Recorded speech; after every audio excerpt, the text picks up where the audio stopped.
യുകെയിലുള്ള വെയിൽസിലുള്ള സഭയുടെ സ്നേഹ അന്വേഷണം ഇവിടെയുള്ള എല്ലാ സൗകര്യമാരെയും അറിയിക്കുന്നു.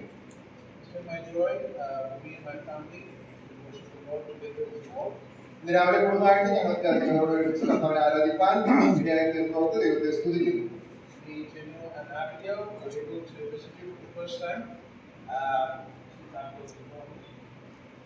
ഞാനും ഭാര്യജിനു അതുപോലെ ഞങ്ങളുടെ മകൾ ബികയും അവിടെ യുകെയിലാണ് ജനിച്ചത്. ആദ്യമായിട്ടാണ് ഇന്ത്യയിൽ വളർന്നു വരുന്നത്. ആ രീതിയിൽ നിങ്ങളോട് ഒരുമിച്ച് ആയിരിക്കാൻ ഇടയായി തീർന്നോർത്ത് ദൈവത്തെ സ്തുതിക്കുന്നു. For this morning's talk, I'd like to share a few things that have been on my mind since I left. ഞാൻ ഇവിടുന്ന് കടന്നുപോയതിനു ശേഷം എന്റെ ഹൃദയത്തിലുള്ള ചില ചിന്തകൾ ഇന്ന് രാവിലെ നിങ്ങളുമായിട്ട് പങ്കുവയ്ക്കാനായിട്ട് ആഗ്രഹിക്കുകയാണ്. It was at the time of COVID in 2019 that we left. 2019 കോവിഡിന്റെ ആ കാലഘട്ടത്തിലാണ് ഞങ്ങൾ ഇവിടെ നിന്ന് പോയത്. And as you remember, it was a time of great difficulty, despair, and people lost their lives, and great pain also. ആ പ്രത്യേക കാലഘട്ടം നമുക്ക് എല്ലാവർക്കും ഓർമ്മയുണ്ടല്ലോ. അനേകരുടെ മരണ മുഖാന്തരം ഈ ഭൂമുഖത്ത് മാറ്റപ്പെട്ടു. അനേകര് വേദനയിലൂടെയും പ്രയാസത്തിലൂടെയും കടന്നു പോകാനായിട്ട് ഇടയായി തീർന്നു. അങ്ങനെയുള്ള ഒരു കാലഘട്ടമായിരുന്നു. And now when we booked our tickets to come to India, the India-Pakistan war started. ഞങ്ങൾ ഈ പ്രാവശ്യം ഇന്ത്യയിലേക്ക് വരുവാനായിട്ട് ടിക്കറ്റ് ബുക്ക് ചെയ്ത സമയത്താണ് നമ്മുടെ അയൽരാജ്യമായ പാകിസ്ഥാനുമായിട്ട് യുദ്ധം ആരംഭിക്കാനായിട്ട് ഇടയായി. People who lived in that area, again, it was a time of great difficulty and pain. പ്രത്യേകിച്ച് ആ സ്ഥലങ്ങളിലൊക്കെ താമസിക്കുന്ന ആളുകൾക്ക് വളരെ വേദനയും പ്രയാസവും ഉണ്ടാക്കിയ ദിവസങ്ങളായിരുന്നു അത്. And I've noticed that there is a difference between people who call themselves the children of God, whose hope is in the Lord, and for those of the world who don't have it. ഈ പ്രത്യേക സന്ദർഭത്തില് ദൈവമക്കള് ആയിട്ടുള്ളവരുടെയും അതുപോലെ പ്രത്യാശയില്ലാത്ത ലോകത്തിലുള്ള മറ്റുള്ളവരുടെയും തമ്മിലുള്ള വ്യത്യാസം പ്രത്യേകമായിട്ട് ശ്രദ്ധിക്കുവാനായിട്ട് ഇടയായി. And just so that we understand that, in Titus chapter 2, verse 11 to 13, there are a few verses I will look at first. തീത്തോസിന്റെ ലേഖനം Chapter 2, verse 11 to 13. രണ്ടാം അധ്യായം 11 മുതൽ 13 വരെയുള്ള വാക്യങ്ങൾ നമുക്ക് ആദ്യമേ വായിക്കാം. തീത്തോസിന്റെ ലേഖനം രണ്ടാം അധ്യായം 11 മുതൽ 13 വരെയുള്ള വാക്യം.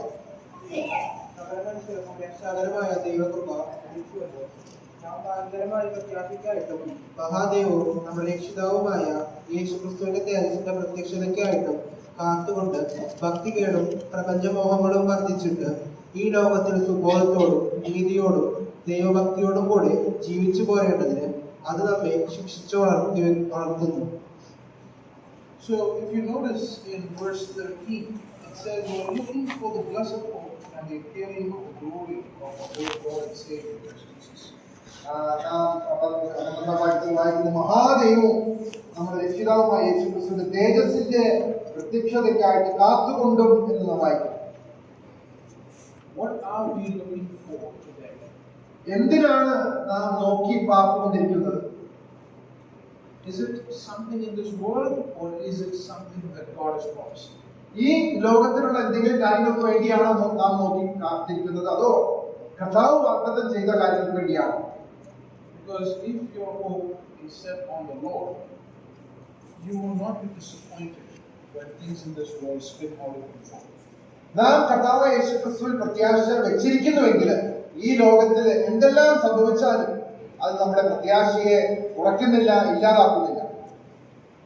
And although there are many ways and many thoughts regarding this passage, I just want to focus on the return of the Lord Jesus Christ particularly. ഈ ഭാഗത്ത് അനേക സത്യങ്ങൾ നമുക്ക് മനസ്സിലാക്കാനായിട്ട് കഴിയുന്നുണ്ടെങ്കിലും നമ്മുടെ കർത്താവ് യേശുക്രിസ്തുവിന്റെ മടങ്ങിവരവിനെ കുറിച്ച് ആണ് ഞാൻ പ്രത്യേകമായിട്ട് ഇന്ന് രാവിലെ സംസാരിക്കാനായിട്ട് ആഗ്രഹിക്കുന്നത്. And to that extent, in 1 Thessalonians chapter 4, there are some very familiar verses. തെസ്സലോനിക്കർക്ക് എഴുതിയ 1-ാം ലേഖനം 4-ാം അധ്യായത്തില് ആ ബന്ധത്തില് നമുക്ക് പരിചയമുള്ള വേദഭാഗമാണല്ലോ അത്. And those specific verses I will focus on is verse 13, verse 14, and verse 16. അതിന്റെ 13, 14, 16 വാക്യങ്ങളാണ് പ്രത്യേകമായിട്ട് ഞാൻ നിങ്ങളുടെ ശ്രദ്ധയിലേക്ക് കൊണ്ടുവരാനായിട്ട് ആഗ്രഹിക്കുന്നത്. സഹോദരന്മാരെ, നിങ്ങൾ പ്രത്യാശയില്ലാത്തവർ മറ്റുള്ളവരെ പോലെ ദുഃഖിക്കാതിരിക്കേണ്ടതിന് നിദ്ര കൊള്ളുന്നവരെ കുറിച്ച് അറിവില്ലാതിരിക്കരുത് എന്ന് ഞങ്ങൾ ആഗ്രഹിക്കുന്നു. യേശു മരിക്കുകയും ജീവിച്ചെഴുന്നേൽക്കുകയും ചെയ്തു എന്ന് നാം വിശ്വസിക്കുന്നുവെങ്കിൽ അങ്ങനെ തന്നെ ദൈവം നിദ്ര കൊണ്ടവരെയും യേശു മുഖാന്തരം അവനോട് കൂടെ വരുത്തും. കർത്താവ് താൻ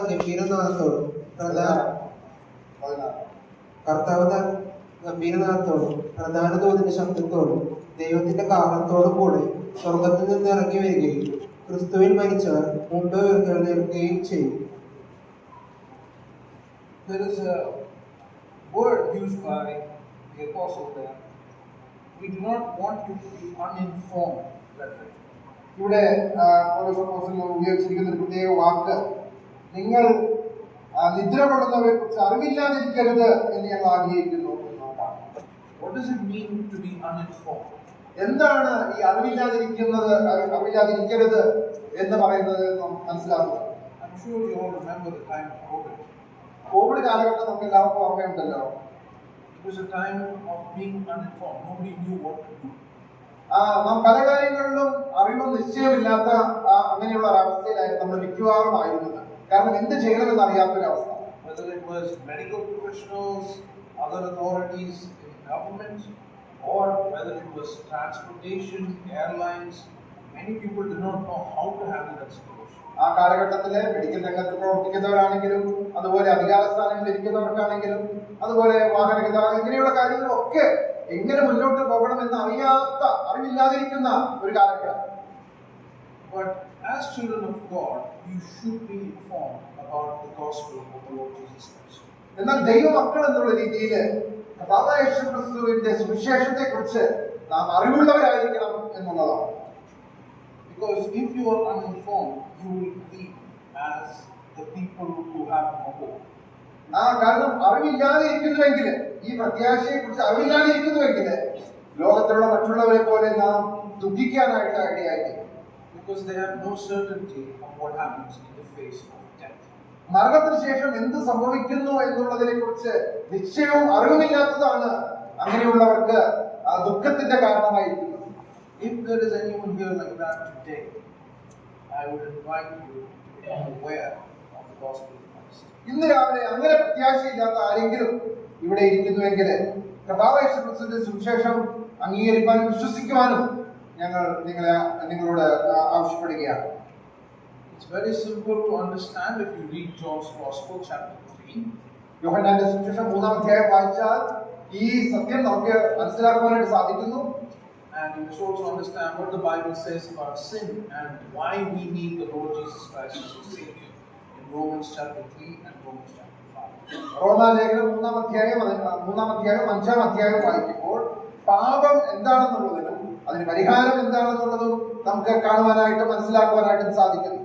And in summary, in a very short way, in 1 Corinthians 15, very clearly it is written what the gospel is that way.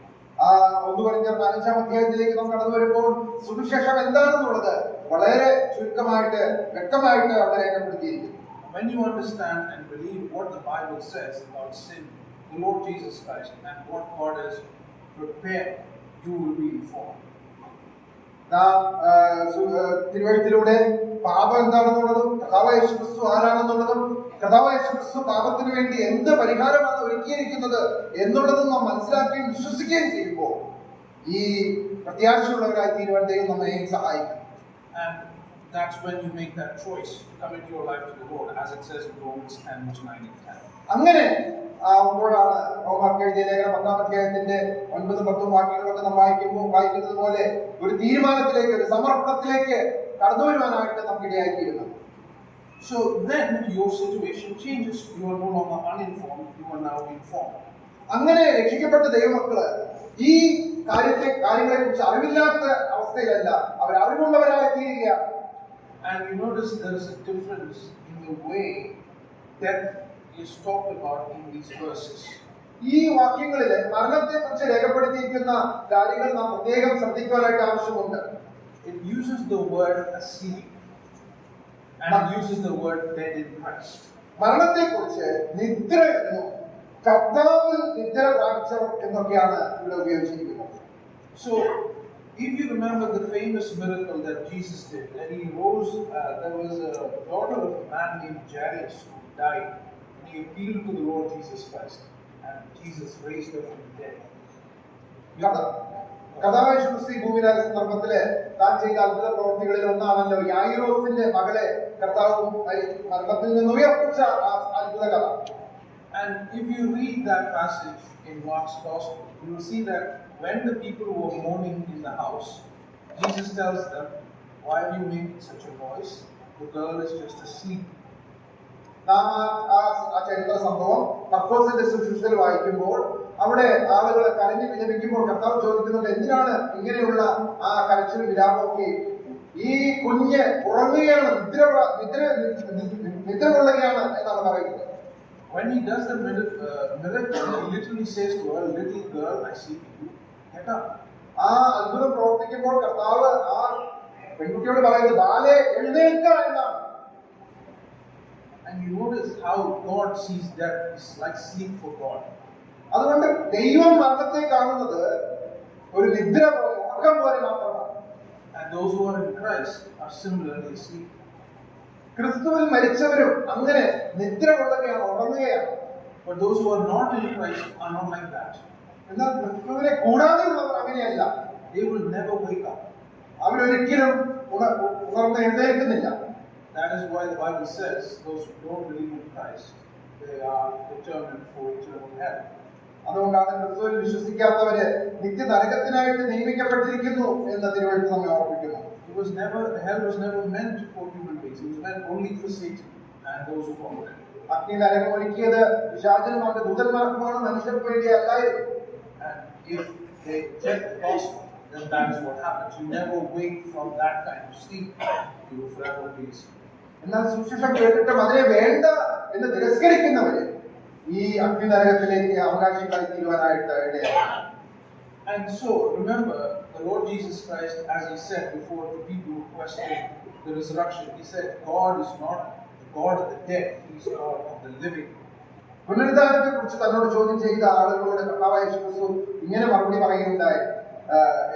യേശു കർത്താവ് മരിച്ചവരുടെ ദൈവമല്ല, ജീവിച്ചിരിക്കുന്നവരുടെ ദൈവമാണ്. And so, with that information, your approach, your perspective, and the way you will live your life will change. ഈ ഒരു കാഴ്ചപ്പാടോടുകൂടെ നാം ജീവിക്കുന്നുവെങ്കിൽ അത് നമ്മുടെ ജീവിതത്തിന്റെ ജീവിതത്തെ ആകെ തന്നെ മാറ്റിമറിക്കുന്നതാണ്. So sometimes I've noticed that even though people should have this information, they don't have it, and they live like people without hope. ചിലപ്പോഴൊക്കെയും ഈ സത്യങ്ങളൊക്കെ മനസ്സിലാക്കിയിട്ടുള്ള ആളുകൾ തന്നെയും പ്രത്യാശയില്ലാത്തവരെ പോലെ ചിലപ്പോഴൊക്കെ ജീവിക്കുവാനായിട്ട് ഇടയായിത്തീരുന്നുണ്ട്. I want you to consider what that actually looks like in Job chapter 8 verse 11. ഈ കാര്യം എന്താണെന്നുള്ളത് യോബിന്റെ പുസ്തകം 8-ാം അധ്യായം അതിന്റെ 11 മുതൽ 15 വരെയുള്ള വാക്യങ്ങളിൽ നിന്ന് നിങ്ങളെ ഒന്ന് കാണിക്കാനായിട്ട് ഞാൻ ആഗ്രഹിക്കുകയാണ്. ചെളിയില്ലാതെ ഞാറ വളരുമോ? വെള്ളമില്ലാതെ പൊട്ടപ്പുല്ല് വളരുമോ? അത് അരിയാതെ പച്ചയായിരിക്കുമ്പോൾ തന്നെ മറ്റെല്ലാ പുല്ലിനും മുമ്പേ വാടിപ്പോകുന്നു. ദൈവത്തെ മറക്കുന്ന എല്ലാവരുടെയും പാത അങ്ങനെ തന്നെ. വഷളന്റെ ആശ നശിച്ചു പോകും, അവന്റെ ആശ്രയം മറ്റുപോകും. അവന്റെ ശരണം ചിലന്തി വലയത്രേ. അവൻ തന്റെ വീട്ടിനെ ആശ്രയിക്കും, അതോ നിൽക്കയില്ല. അവൻ അതിനെ മുറുകെ പിടിക്കും, അതോ നിലനിൽക്കയില്ല. It says, the paths of all those who forget God and the hope of the godless will perish in verse 13. 13-ാം വാക്യത്തിൽ നമ്മൾ വായിക്കും, ദൈവത്തെ മറക്കുന്ന എല്ലാവരുടെയും പാത അങ്ങനെ തന്നെ, വഷളന്റെ ആശ നശിച്ചു പോകും എന്ന് വായിക്കും. I'm sorry to say that the world we live in today, in many ways, is godless. ഇന്ന് നാം ആയിരിക്കുന്ന ഈ ലോകം എല്ലാ രീതിയിലും ദൈവത്തെ മറന്ന് അല്ലെങ്കിൽ ദൈവത്തെ കൂടാതെ ജീവിക്കുന്ന ഒരു ലോകമാണ്. People worship many things. It can be personal achievement, it can be money, it can be power, it can be fame or beauty. But those who worship God are not that common. ദൈവത്തെ ആരാധിക്കുന്നതിന് പകരം അവർക്കുള്ള സമ്പത്തിനെ, അവർക്കുള്ള മറ്റ് ഭൗമികമായ കാര്യങ്ങളെ ഒക്കെ ആരാധിക്കുന്ന വലിയൊരു സമൂഹത്തെയാണ് ഈ ലോകത്തിൽ നമുക്ക് കാണാനായിട്ട് സാധിക്കുന്നത്. The Bible guarantees that this kind of hope will definitely perish. It cannot withstand the kind of shock that you will face in life. It's just COVID or wars. ഇങ്ങനെയുള്ള കാര്യങ്ങളിൽ ആശ വെച്ചിരിക്കുന്നവര് അവരെ ഒക്കെയും എന്തെങ്കിലും ഒരു പ്രതിസന്ധി വരുമ്പോൾ അവർ പരിഭ്രമിച്ചു പോകുന്നു, അവർ പ്രത്യാശയില്ലാത്ത ആളുകളെ പോലെ ആയിത്തീരുന്നു എന്നുള്ളത് നമുക്ക് മനസ്സിലാക്കാനായിട്ട് സാധിക്കും. You also notice in verse 14 it says, their confidence is fragile and their trust is like a spider's web. 14-ാം വാക്യം നമ്മൾ വായിക്കുന്നത്, അവന്റെ ആശ്രയം അറ്റുപോകും, അവന്റെ ശരണം ചിലന്തി വലയത്രേ. You know, people do all kinds of things to make sure that their possessions and their properties are safe, be it insurance or many other things that they do in life. ഭൗമികമായ നമ്മുടെ സമ്പത്തോ അല്ലെങ്കിൽ മറ്റു കാര്യങ്ങളൊക്കെയും സൂക്ഷിക്കുവാനായിട്ട്, സംരക്ഷിക്കുവാനായിട്ട് അതിനുള്ള പരിരക്ഷകളൊക്കെയും ചെയ്യുന്ന ആളുകളാണല്ലോ നമുക്ക് ചുറ്റുമുള്ളത്. But even in all of those arrangements, those people themselves who offer guarantees, that is fragile. There is not 100% guarantee. ഇങ്ങനെയുള്ള പരിരക്ഷകളൊക്കെ നൽകുന്ന അതിന്റെ സംവിധാനങ്ങൾ തന്നെയും അവർക്കും ഈ കാര്യത്തിനകത്ത് ഒരു വ്യക്തമായ ഒരു ഉറപ്പോ ഒന്നും നൽകുവാനായിട്ട് സാധിക്കുന്നില്ല. അത് അറ്റുപോകുന്ന ഉറപ്പ് മാത്രമാണ്. Yeah, it's like a spider's web. It's full of holes. Because if something comes to them that they cannot handle, they will not be able to save. അത് ഇവിടെ വായിക്കുന്ന പോലെ ചിലന്തി വലയ്ക്ക് തുല്യമായിട്ടുള്ള ഒരു കാര്യമാണ്. ഒരു പ്രത്യേകമായിട്ടുള്ള പ്രതീക്ഷിക്കാത്ത പ്രതിസന്ധി വന്നാൽ ഈ ആളുകൾക്കും സഹായിക്കാനായിട്ട് കഴിയുകയില്ല. And some people think that if the size of your investment or your property or the guarantees that you have taken is big enough, you are safer. That's why in verse 15 it says he trusts in his house. ചിലർ വിചാരിക്കുന്നത് വളരെ വലിയ ഒരു കാര്യത്തിന് വേണ്ടി നമ്മൾ അങ്ങനെയുള്ള ഒരു പരിരക്ഷ എടുത്താല് അത് നമ്മെ വിടുവിക്കുന്നു, നമ്മെ സഹായിക്കുന്നു എന്നൊക്കെയാണ്. എന്നാൽ 15-ാം വാക്യം നമ്മൾ വായിക്കുന്നത്, അവൻ തന്റെ വീട്ടിനെ ആശ്രയിക്കും, അതോ നിൽക്കയില്ല എന്ന് നമ്മൾ വായിക്കും. As you remember in Kerala recently or some years back, there were landslides, also in the wars, and in various parts of the world you have earthquakes. Even houses cannot stand in situations like that. നമുക്കറിയാം, ചില നാളുകൾക്ക് മുമ്പ് നമ്മുടെ സംസ്ഥാനത്ത് തന്നെയും മഴക്കെടുതികളും അതുപോലെ മണ്ണൊലിപ്പും അങ്ങനെയുള്ള കാര്യങ്ങളൊക്കെ ഉണ്ടായി. ലോകത്തിന്റെ ചില ഭാഗങ്ങളില് ഭൂമികുലുക്കങ്ങൾ ഉണ്ടാകുന്നു. ഇതൊന്നും നിലനിൽക്കുന്ന കാര്യങ്ങളല്ല, ഈ ഭൂമിയിൽ നാം കാണുന്ന കാര്യങ്ങൾ. The difference with the Lord Jesus Christ, the Bible very clearly says, He is able to save to the uttermost those who call upon His name. എന്നാൽ തിരുവഴുത്ത് നമ്മൾ വായിക്കുന്നു, ദൈവത്തെ വിളിച്ചപേക്ഷിക്കുന്നവരെ പൂർണ്ണമായി രക്ഷിക്കാൻ തക്കവണ്ണം അവൻ മതിയായവനാണ് എന്ന് വായിക്കുന്നു.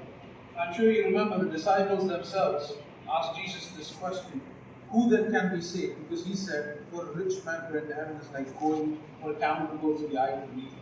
ധനവാൻ സ്വർഗ്ഗരാജ്യത്തിൽ കടക്കുന്നതിനേക്കാൾ ഒട്ടകം സൂചിക്കുഴയിലൂടെ കടക്കുന്ന എളുപ്പം എന്ന് കർത്താവ് പറഞ്ഞപ്പോൾ ശിഷ്യന്മാരെ കർത്താവിനോട് ചോദിച്ചു, അങ്ങനെയാണെങ്കിൽ ആർക്ക് രക്ഷ പ്രാപിക്കാനായിട്ട് സാധിക്കും?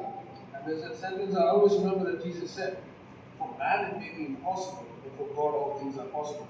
ആ കർത്താവിനോട് പറഞ്ഞ മറുപടി നമുക്കറിയാമല്ലോ, മനുഷ്യർക്ക് ഇത് അസാധ്യം, എന്നാൽ ദൈവത്തിന് സകലവും സാധ്യം. And He proved that by His resurrection. He conquered death. തന്റെ പുനരുദ്ധാനത്തിലൂടെ കർത്താവ് അത് തെളിയിക്കുവാനായിട്ട് താൻ മരണത്തിന്റെ മേൽ ജയാളിയായിട്ടാണ് ഉയർത്തെഴുന്നേറ്റത്. And so we must hold fast that hope in Christ Jesus. അതുകൊണ്ട് കർത്താവായ യേശു ക്രിസ്തുവിലുള്ള ഈ പ്രത്യാശയിൽ നാം മുറുകെ പിടിക്കുവാനായിട്ട് ആവശ്യമുണ്ട്. I also want you to contrast the story of Job with that of Job's wife. യോബിന്റെ ചരിത്രം നാം നോക്കുമ്പോൾ യോബിന്റെയും യോബിന്റെ ഭാര്യയുടെയും കാര്യങ്ങൾ ജീവിതം നമ്മളൊന്ന് പരിശോധിക്കാനായിട്ട് ആവശ്യമുണ്ട്. I'm sure you had many studies on the book of Job. യോബിന്റെ പുസ്തകം നമ്മൾ പല പ്രാവശ്യം പഠിച്ചിട്ടുള്ളതാണെന്നുള്ളത് എനിക്കറിയാം. But you see in the first few chapters quite a contrast in attitude between Job and his wife. തങ്ങളുടെ പ്രതികരണത്തില് മനോഭാവത്തില് യോബിന്റെ ഭാര്യ വ്യത്യസ്തരായിരുന്നു എന്നുള്ളത് ആദ്യത്തെ അധ്യായങ്ങളിൽ നമുക്ക് കാണാനായിട്ട് സാധിക്കും. This is not to say that it's the same way for everybody. Sometimes it could be the other way around as well. Not everybody reacts the same way to situations. നാം അഭിമുഖീകരിക്കുന്ന വിവിധങ്ങളായ പ്രതിസന്ധികളിൽ എല്ലാവരും ഒരുപോലെ പ്രതികരിക്കണമെന്നില്ല. പലരും വ്യത്യസ്തമായ രീതിയിലായിരിക്കാം, ചിലപ്പോൾ അങ്ങോട്ടും ഇങ്ങോട്ടും മാറിയിരിക്കാം. Because the stress that they faced in the first few chapters of the book of Job, they lost their house, they lose their children, he even loses his health, all in one go almost. നമുക്കറിയാം, ആദ്യത്തെ അധ്യായങ്ങളിൽ യോബിന്റെ പുസ്തകം വായിക്കുമ്പോൾ അവരുടെ വീട്, അവരുടെ മക്കള്, ആരോഗ്യം, ഇതെല്ലാം പെട്ടെന്ന് ഒരു നിമിഷം കൊണ്ട് അത് നഷ്ടമാകുകയാണ്. how can you deal with the situation like that? ഇങ്ങനെയുള്ള ഒരു സന്ദർഭം എങ്ങനെ അഭിമുഖീകരിക്കാനായിട്ട് സാധിക്കും? And Job's wife's response, because you know, we will never know what we are like until we face a situation like that. But Job's wife's response was that, "Are you still holding fast to your integrity?" is the question she asked for. You should curse God and just die. ഇങ്ങനെയുള്ള ഒരു പ്രതിസന്ധി അഭിമുഖീകരിക്കുമ്പോൾ നമ്മളൊക്കെ എങ്ങനെ പ്രതികരിക്കുമെന്നുള്ളത് നമുക്ക് അറിഞ്ഞുകൂടാ. എന്നാൽ ഇവിടെ ഇയ്യോബിന്റെ ഭാര്യ പ്രതികരിക്കുന്നത്, നീ ഇപ്പോഴും നിന്റെ വിശ്വാസം മുറുകെ പിടിച്ചുകൊള്ളുന്നുവോ? ദൈവത്തെ തള്ളി പറഞ്ഞ് പോയി മരിക്കുക എന്നാണ് ഇയ്യോബിനോട് ആവശ്യപ്പെടുന്നത്. So she saw it as a hopeless situation in that moment, in that pain that she was having, that despair. അവർ അഭിമുഖീകരിച്ച ആ വേദനയുടെ മധ്യത്തിൽ, പ്രതിസന്ധിയുടെ മധ്യത്തില്, ആ വിഷമഘട്ടത്തിന്റെ മുൻപാകെ അങ്ങനെയായിരുന്നു ഇയ്യോബിന്റെ ഭാര്യ പ്രതികരിച്ചത്. Job saw things very different. എന്നാൽ ഇയ്യോബ് വളരെ വ്യത്യസ്തമായ രീതിയിലാണ് ആ കാര്യങ്ങൾ കണ്ടത്. And I always remember these words from Job, because he said, "Why are you saying this? You expect God to give you all good things." ഇയ്യോബിന്റെ പ്രതികരണം നമ്മൾ കാണുന്നുണ്ട്. നീ എന്തുകൊണ്ടാണ് ഇങ്ങനെ സംസാരിക്കുന്നത്, ഇങ്ങനെ പ്രതികരിക്കുന്നത്? നീ എപ്പോഴും ദൈവത്തിൽ നിന്ന് നന്മ മാത്രം പ്രതീക്ഷിക്കുന്നുവോ? Why are you thinking that you will only accept good things from God and not accept that He will permit bad things to happen? ദൈവത്തിൽ നിന്ന് എപ്പോഴും നന്മ മാത്രമാണ് പ്രതീക്ഷിക്കുന്നത്. ദൈവം ചിലപ്പോഴൊക്കെയും അല്ലാതെയും പ്രവർത്തിക്കാനായിട്ട് സാധ്യതയുണ്ടല്ലോ. ആ കാര്യം എന്തുകൊണ്ട് മനസ്സിലാക്കുന്നില്ല എന്ന് ഇയ്യോബ് ചോദിക്കുന്നതായിട്ട് നമുക്ക് കാണാൻ വേണ്ടി സാധിക്കും. He understood that God's purposes and His ways is not so simple for us to think about. നാം ചിന്തിക്കുന്നതിനേക്കാൾ അപ്പുറമാണ് ദൈവത്തിന്റെ വഴികൾ, പ്രവർത്തികൾ എന്നുള്ള കാര്യം ഇയ്യോബ് മനസ്സിലാക്കി. I think it is in the book of Isaiah that it says that as the heavens are high above the earth, so great is God's ways, far greater than anything that we can think about. നാം യശയ്യാവിന്റെ പുസ്തകത്തിലാണ് വായിക്കുന്നത്, നാം ചിന്തിക്കുന്നതിനേക്കാൾ നിൽക്കുന്നതിനേക്കാൾ അപ്പുറമായിട്ട്, അല്ലെങ്കിൽ ഉദയം അസ്തമയത്ത് അകന്ന് അതുപോലെയാണ് ദൈവത്തിന്റെ വഴികൾ നമ്മിൽ നിന്ന് എത്രയോ വ്യത്യസ്തമായിരിക്കുന്നു. And I want you to remember that there is a verse in the New Testament that all things work out together for those who love God. മാത്രമല്ല നാം റോമലേഖനത്തിൽ വായിക്കുന്ന പോലെ ദൈവത്തെ സ്നേഹിക്കുന്നവർക്ക് സകലവും നന്മയ്ക്കായി കൂടി വ്യാപരിക്കുന്നവനായ ദൈവം. What that means is it doesn't happen immediately. അതിന്റെ അർത്ഥം അത് ഉടനെ സംഭവിക്കുമെന്നുള്ളതല്ല. But it takes time. In God's time, when you see it, when you look back, you will understand why God allows certain people. എന്നാൽ നമ്മുടെ ജീവിതത്തിൽ തിരിഞ്ഞു നോക്കുമ്പോൾ എന്തുകൊണ്ട് ദൈവം ഇങ്ങനെ ചില കാര്യങ്ങൾ അനുവദിച്ചു എന്നുള്ളത് മനസ്സിലാക്കുവാനായിട്ട് പിന്നീട് നമുക്ക് അത് ഇടയാക്കിയിരിക്കും. And in some cases, it may be that until you are in the presence of God, you will never understand why it happened. നാം ദൈവസന്നിധിയിൽ ഇരുന്ന് ദൈവത്തിൽ നിന്ന് പ്രാപിക്കുമ്പോൾ മാത്രമേ നമുക്ക് എന്തുകൊണ്ട് ദൈവം നമ്മുടെ ജീവിതത്തിൽ ചില കാര്യങ്ങളൊക്കെ അനുവദിച്ചു എന്നുള്ളത് മനസ്സിലാക്കുവാനായിട്ട് സാധിക്കുകയുള്ളൂ. Continuing this way, in Ephesians chapter 2, verse 12, it brings you a bit more of context. ഈ ചിന്തയോട് ചേർന്ന് എഫേസ്യർക്ക് എഴുതിയ ലേഖനം 2-ാം അധ്യായത്തിന്റെ 12-ാം വാക്യത്തിലേക്ക് നമുക്ക് കടന്നു വരുമ്പോൾ, അക്കാലത്ത് നിങ്ങൾ ക്രിസ്തുവിനെ കൂടാതെയുള്ളവരും ഇസ്രായേൽ പൗരതയോട് സംബന്ധമില്ലാത്തവരും വാഗ്ദത്തത്തിന്റെ നിയമങ്ങൾക്ക് അന്യരും പ്രത്യാശയില്ലാത്തവരും ലോകത്തിൽ ദൈവമില്ലാത്തവരും ആയിരുന്നുവെന്ന് ഓർത്തുകൊള്ളുന്നു.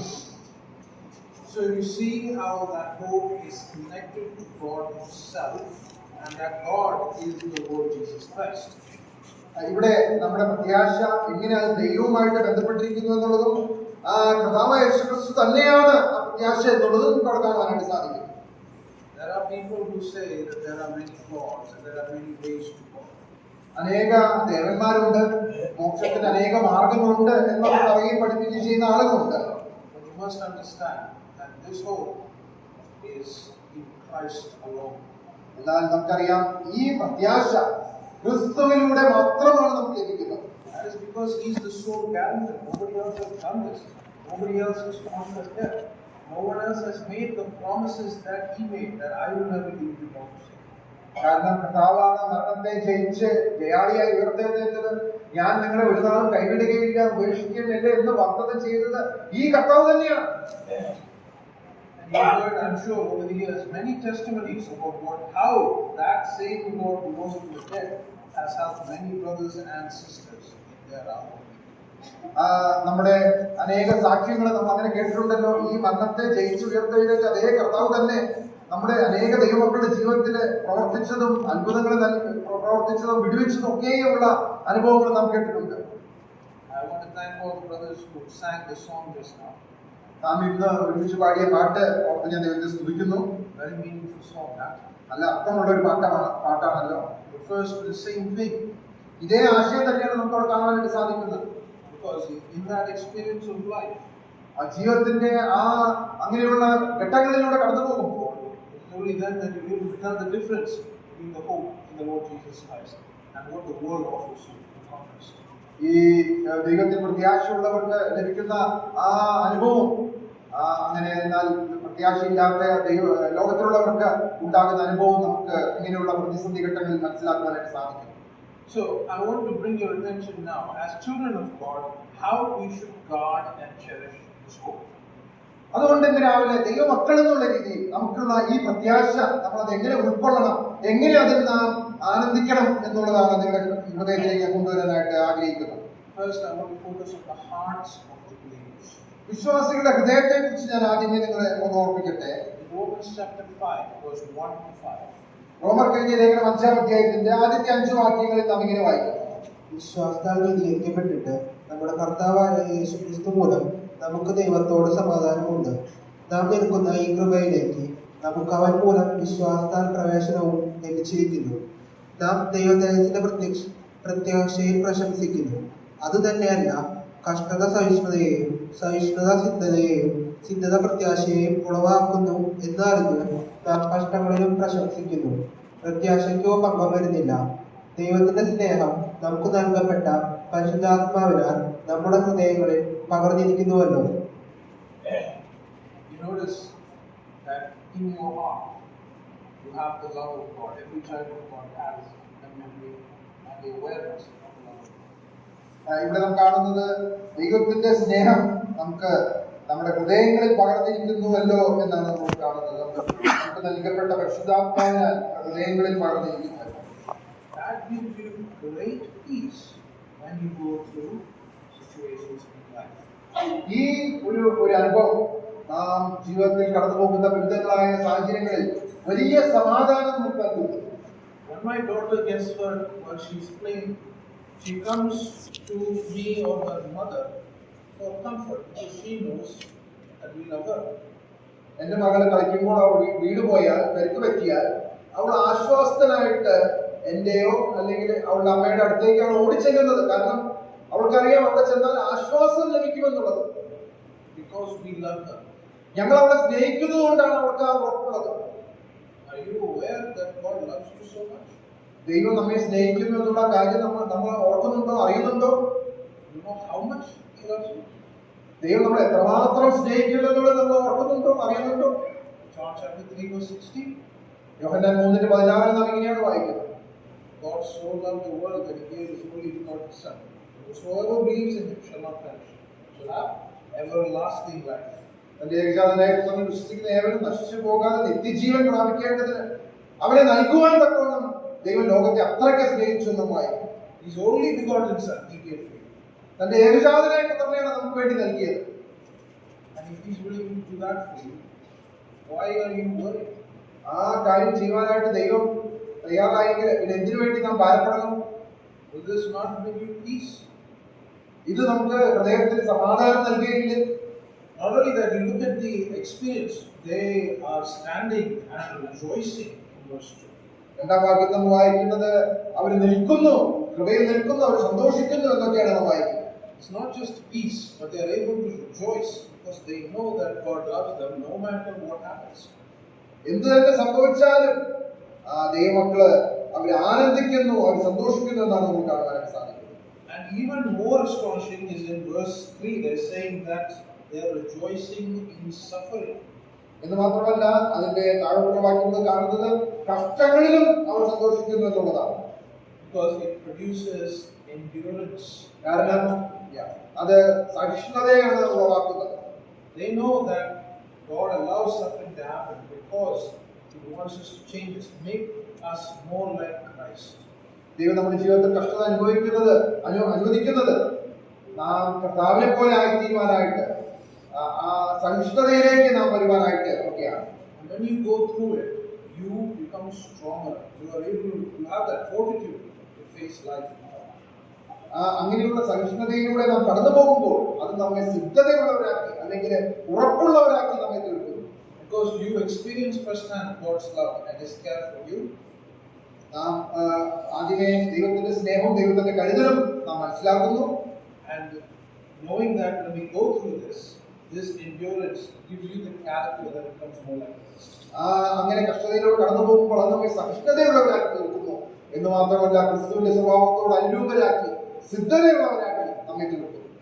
And it says in verse 5, see, there is no shame when you hope in God.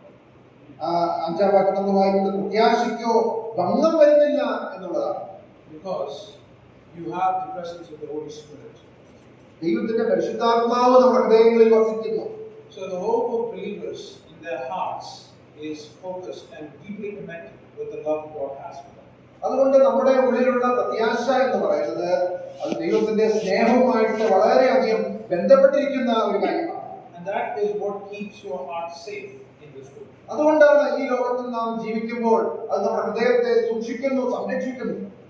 And the next thing is the mind of the believer and how the hope helps you in your thinking.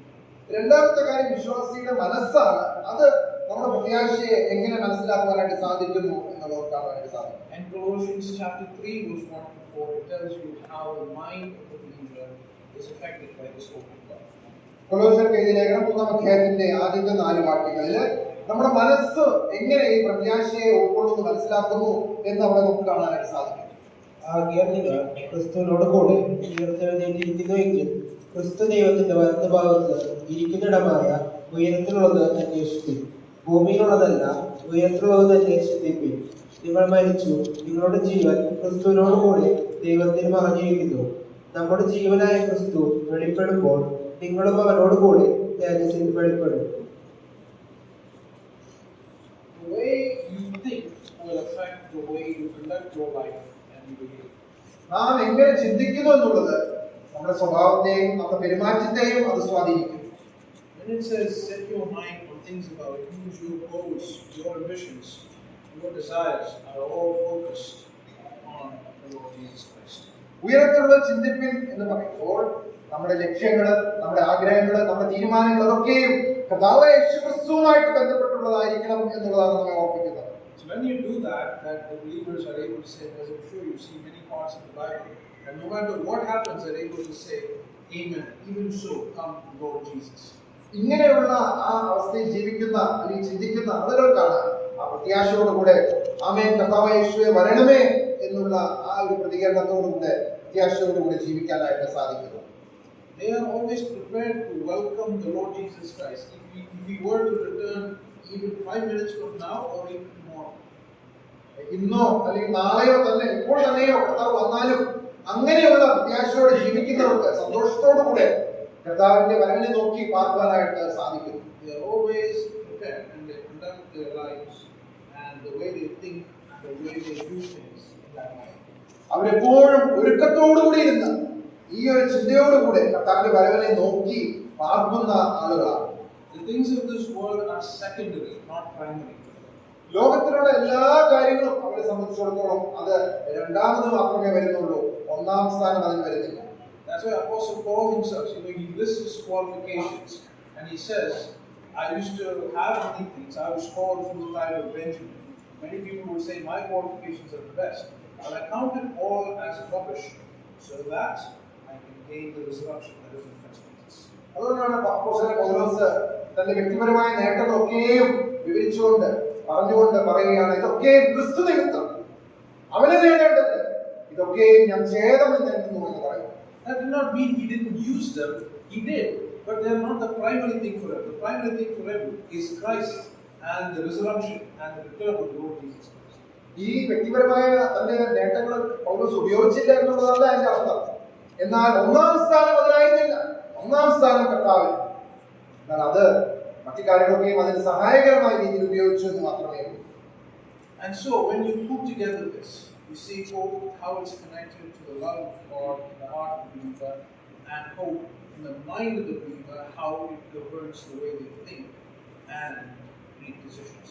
അതുകൊണ്ട് നമുക്കുള്ള പ്രത്യാശ അത് നമ്മുടെ ഹൃദയങ്ങളിൽ ദൈവത്തിന്റെ പരിശുദ്ധാത്മാവിനാൽ പകരപ്പെട്ട സ്നേഹവുമായിട്ട് ചേർത്ത് നാം മനസ്സിലാക്കുമ്പോൾ, ചിന്തിക്കുമ്പോൾ, അതുപോലെ നമ്മുടെ ചിന്ത അത് ഈ പ്രത്യാശയുമായിട്ട് അത് നമ്മുടെ ജീവിതത്തെയും നമ്മുടെ പെരുമാറ്റത്തെയും അത് സ്വാധീനിക്കുന്ന ആ രീതിയിൽ നാം മനസ്സിലാക്കുകയും ചിന്തിക്കുകയും ചെയ്യുമ്പോൾ you are able to understand what the lifestyle of the believer is. ഒരു ദൈവ മകന്റെ ജീവിത രീതി എങ്ങനെയായിരിക്കുന്നു എന്നുള്ളത് മനസ്സിലാക്കുവാനായിട്ട് അത് നമ്മെ സഹായിക്കും. If you go back to the initial verse we read in Titus chapter 2, you notice that verse 12 says, it instructs us to deny ungodliness and worldly desires and to live sensibly, righteously and godly in the present age. ഈ ചിന്തയോടുകൂടെ നാം ആദ്യം വായിച്ച തീത്തോസിന്റെ ലേഖനം 2-ാം അധ്യായത്തിന്റെ 12-ാം വാക്യത്തിലേക്ക് നാം കടന്നു വരുമ്പോൾ അവിടെ നാം ഇങ്ങനെ വായിക്കുന്നു: ഭക്തികേടും പ്രപഞ്ചമോഹങ്ങളും വർജിച്ചിട്ട് ഈ ലോകത്തിൽ സുബോധത്തോടും നീതിയോടും ദൈവഭക്തിയോടും കൂടി ജീവിച്ചു പോരേണ്ടതിന് അത് നമ്മെ ശിക്ഷിച്ചു വളർത്തുന്നു എന്ന് നമുക്ക് കാണാനായിട്ട്. I'm sure that many believers and many people who are not believing in Christ struggle with this. നമുക്കറിയാം അനേക വിശ്വാസികളും അതുപോലെ ഈ കാര്യങ്ങൾ വേണ്ടത്ര രീതിയിൽ ഉൾക്കൊള്ളാൻ കഴിയാത്ത ആളുകളും ഇത് മനസ്സിലാക്കുവാനായിട്ട് പ്രയാസപ്പെടുന്നവരാണ്. They know that desiring too much of the world is dangerous and they are trying to live life better. പ്രപഞ്ചത്തിലുള്ള കാര്യങ്ങളെ മോഹിക്കുന്നത്, ആഗ്രഹിക്കുന്നത് തെറ്റാണെന്നുള്ളത് അവർക്കറിയാം. അതുകൊണ്ട് കുറച്ചും കൂടെ മെച്ചപ്പെട്ട രീതിയിൽ ജീവിക്കാനായിട്ട് അവർ ആഗ്രഹിക്കുന്നവരാണ്. But humanly speaking, as the disciples once said to Jesus, how is this possible that we can live life like you are telling us here? എന്നാൽ ശിഷ്യന്മാരൊരിക്കൽ കർത്താവിനെ ചോദിച്ചതുപോലെ, കർത്താവേ, അവിടുന്ന് പറയുന്ന പോലെ ജീവിക്കാനായിട്ട് എങ്ങനെ സാധിക്കും? It is only possible if you have that hope that governs your mind and in your heart, and together this helps you with this lifestyle. ഈ പ്രത്യാശ നമ്മുടെ ഹൃദയങ്ങളെയും നമ്മുടെ ചിന്തകളെയും നമ്മുടെ മനസ്സിനെയും സ്വാധീനിക്കുമ്പോഴാണ് നമുക്ക് അങ്ങനെ ജീവിക്കുവാനായിട്ട് സാധിക്കുന്നത്. To help you better understand that, we do also have the reference in 1 John chapter 3 verse 1-3. ഈ കാര്യം അല്പം കൂടെ മനസ്സിലാക്കുവാനായിട്ട് യോഹന്നാന്റെ 1-ാം ലേഖനം 3-ാം അധ്യായം അതിന്റെ ആദ്യത്തെ 3 വാക്യങ്ങൾ കൂടെ വായിക്കാനായിട്ട് ആഗ്രഹിക്കുകയാണ്. നാം ദൈവമക്കളെന്ന് വിളിക്കപ്പെടുവാൻ പിതാവ് നമുക്ക് എത്ര വലിയ സ്നേഹം നൽകിയിരിക്കുന്നു, അങ്ങനെ തന്നെ നാം ആകുന്നു. ലോകം അവനെ അറിഞ്ഞിട്ടില്ലായ്ക കൊണ്ട് നമ്മെയും അറിയുന്നില്ല. പ്രിയമുള്ളവരെ, നാം ഇപ്പോൾ ദൈവമക്കളാകുന്നു. നാം ഇന്നത് ആകുമെന്ന് ഇതുവരെ പ്രത്യക്ഷമായില്ല. അവൻ പ്രത്യക്ഷനാകുമ്പോൾ നാം അവനെ താൻ ഇരിക്കും പോലെ തന്നെ കാണുന്നതാകൊണ്ട് അവനോട് സദൃശന്മാർ ആകുമെന്ന് നാം അറിയുന്നു. അവനിൽ ഈ പ്രത്യാശയുള്ളവനെല്ലാം അവൻ നിർമ്മലനായിരിക്കുന്നത് പോലെ തന്നെ തന്നെ നിർമ്മലീകരിക്കുന്നു. And this verse 3 talks about that purification process, many call sanctification, which is the daily struggle of every believer in Christ. ഓരോ വിശ്വാസിയും കടന്നു പോകുന്ന ആ പ്രത്യേകമായിട്ടുള്ള ആ വിശുദ്ധീകരണത്തിന്റെ പ്രക്രിയ, അതാണ് ഈ 3-ാം വാക്യത്തിൽ നമുക്ക് കാണുവാനായിട്ട് സാധിക്കുന്നത്. What are we purifying ourselves from? Or separating yourself from the desires of the world, as Titus chapter 2 verse 12 is talking about. എന്തിൽ നിന്നൊക്കെയാണ് നാം വേർപെട്ടിരിക്കുവാനായിട്ട് ശ്രമിക്കുന്നത്? തീത്തോസ് ലേഖനത്തിൽ നാം വായിച്ചതുപോലെ പ്രപഞ്ചമോഹങ്ങളിൽ നിന്ന് നാം വേറിട്ട് നിൽക്കുന്നു.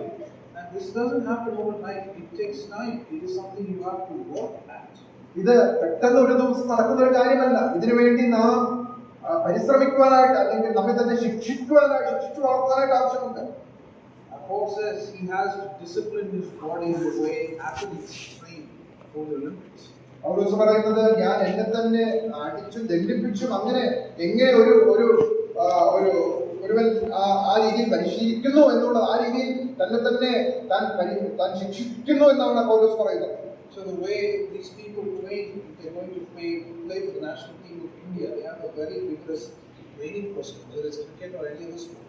നമുക്കറിയാം, അത്ലറ്റ്സ് ഒക്കെ അല്ലെങ്കിൽ ക്രിക്കറ്റിലൊക്കെ കളിക്കുന്നവര് അങ്ങനെ ഈ രാജ്യത്തെ പ്രതിനിധീകരിക്കുവാനായിട്ട് അവർ അതുപോലെയുള്ള പരിശീലന മുറകളിലാണ് അവർ ഏർപ്പെടുന്നത്.